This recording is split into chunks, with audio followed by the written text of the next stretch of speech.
Assalamualaikum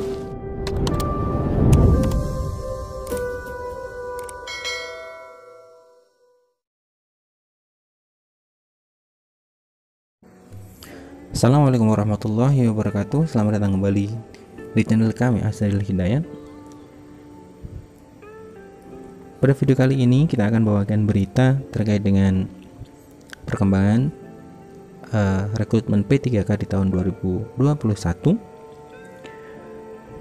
Sebelum kita ke video pembahasan, bagi teman-teman sekalian yang baru menemukan channel kami, silahkan subscribe channel kami dan nyalakan lonceng notifikasi agar dapat mendapatkan notifikasi video terbaru dari channel kami. Terima kasih. Video kali ini kita akan membahas tentang seleksi P3K di tahun 2021 bersumber dari Dirjen GTK ya. Ini dilansir dari jpnn.com dengan judul seleksi P3K tahun 2021, bobot kompetensi bidang 60%, waktu tes 170 menit. Di video kali ini kita bahas tentang rincian ya, rincian bobot kompetensi. Ada 4 kompetensi yang diujikan, kemudian masing-masingnya berapa, dan waktu tes serta jumlah soal yang nantinya akan diujikan pada rekrutmen P3K di tahun 2021. Kita ke berita jpnn.com. Dirjen Guru dan Tenaga Kependidikan GTK Kemendikbud Iwan Syahril mengimbau seluruh guru honorer untuk fokus mengikuti seri belajar mandiri calon guru ASN PPPK atau pegawai pemerintah dengan perjanjian kerja. Pasalnya, dalam seri belajar tersebut, guru honorer bisa mendapatkan banyak modul dan pelatihan soal tentang kompetensi bidang sesuai mata pelajaran (MAPEL). Nah, di halaman ini artinya pehimbauan dari Dirjen Guru dan Tenaga Kependidikan ya GTK Pak Iwan Syahril bahwa guru honorer harus memantau dan mengikuti seri belajar mandiri ya calon guru ASN P3K itu di SMPKB ya, guru belajar. Nah, kemudian beliau melanjutkan, pelajari baik-baik karena dalam tes PPPK mulai Agustus mendatang lebih banyak yang diujikan adalah kompetensi bidang sesuai MAPEL yang diampu masing-masing guru honorer. Terang Dirjen Iwan kepada JPN.com Kamis 15 bulan 4 ya, 16 April.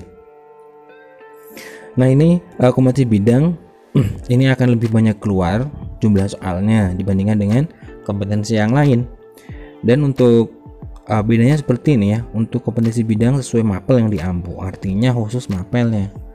Dan ini kita bisa temukan modul dan contoh soalnya di seri guru belajar tadi ya.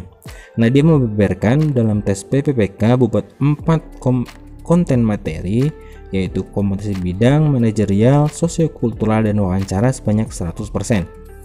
Nah, kalau teman-teman yang baru menyimak video ini, kok nggak ada tidak ada tes bakat skolastik seperti itu ya. Di video sebelum ini saya sudah bahas bahwa tidak ada lagi yang namanya tes bakat skolastika ya dalam seleksi rekrutmen P3K di tahun 2021 ini.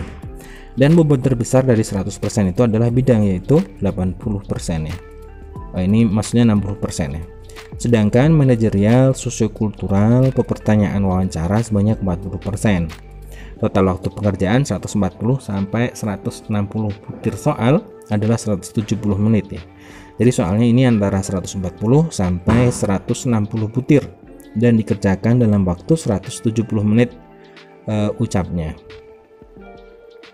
Dia menjelaskan butir soal kompetensi bidang sebanyak 80 sampai 100 dengan waktu pengerjaan 120 menit. Nah, yang bidangnya tadi ya, yang 60% itu 80 sampai 100 soal dikerjakan dalam waktu 120 menit. Sedangkan manajerial itu ada 30 butir soal 25 menit. Sosiokultural 20 soal 15 menit dan pertanyaan wawancara 10 butir dikerjakan 10 menit. Ini rincian waktunya. Untuk bidangnya itu 120 menit, kemudian sosiokultural 20 menit,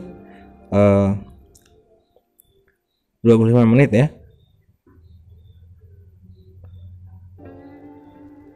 manajerial ya 30 menit, sosiokultural 20 soal ke 15 menit, dan pertanyaan wawancara 10 butir soal dikerjakan 10 menit. Ini untuk rincian waktu pengerjaan dan jumlah soalnya. Nah, dihubungi terpisah, Ketua Forum Honorer K2 Kabupaten Blitar, Sri Haryati, mengungkapkan seri belajar mandiri calon guru ASNP PPK ini memang fokus pada kompetensi bidang, sedangkan manajerial, sosiokultural, dan wawancara tidak ada. Nah, artinya di seri belajar itu untuk khusus bidang, wah, kita harus tekuni di situ pada guru honorer.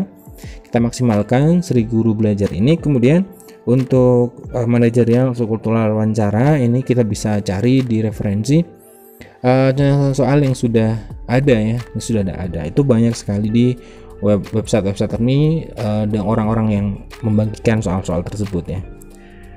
Nah, saya cari-cari materi manajerial dan sosiokultural nggak ada. Saya butuh itu karena tes PPK 2019 saya nggak lulus di materi tersebut, keluhnya ya.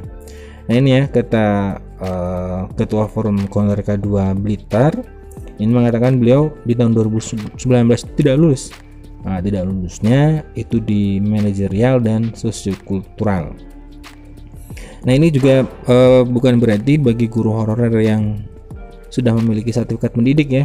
Dari informasi terakhir dari Kemendikbud bahwa afirmasi untuk guru honorer yang sudah memiliki sertifikat mendidik itu akan mendapatkan 100% poin di kompetensi bidang ya, artinya kompetensi bidang 60% dari soal keseluruhan itu sudah terjawab semuanya dengan benar ya. Nah, nilai maksimal seperti itu. Nah, tapi ternyata ini pengalaman dari tahun 2019, manajerial dan sosiokultural walaupun jumlah soal sedikit tetapi ini menjadi momok juga karena kalau tidak dipelajari secara tidak dipelajari seperti itu ya. Nah, sementara Dudi Abdullah, pengurus perkumpulan honorer K2 Kabupaten Garut, bersyukur karena bimbelnya banyak membahas kompetensi bidang. Dudi yang ikut tes PPK 2019 tidak lulus karena selisih 2 poin untuk kompetensi bidang. Ini yang lain ya. Dudi Abdullah, perkumpulan honorer K2, pengurusnya mengatakan dia tidak lulus karena selisih 2 angka dari passing grade ya dari tes kompetensi bidang. Nah, ini adalah berita tentang jumlah soal, kemudian waktu pengerjaan, serta bobot masing-masing kompetensi di seleksi PPK tahun 2021 yang dilansir dari cpnn.com yang bersumber dari Dirjen Guru dan Tenaga Kependidikan GTK Kemendikbud Bapak Iwan Syahril. Nah, bagi Bapak Ibu guru ini masih ada waktu sebelum bulan Agustus ya untuk seleksinya.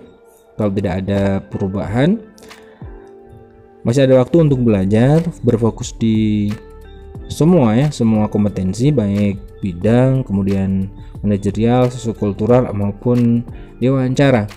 Bisa kita ambil untuk kompetensi bidangnya dari seri guru belajar Kemendikbud ya. Kemudian untuk manajerial, sosiokultural dan juga wawancara itu kita bisa lihat dari contoh-contoh soal yang ada yang sudah dibagikan oleh teman-teman sekalian ya. Cari di website, insya Allah banyak yang sudah mengeser. Walaupun tidak akurat misalkan, tapi minimal kita sudah memiliki gambaran bagaimana bentuk soal manajerial, kemudian sosiokultural, wawancara seperti itu. Terima kasih. Semoga informasi yang sedikit ini bermanfaat. Saya akhiri. Assalamualaikum warahmatullahi wabarakatuh.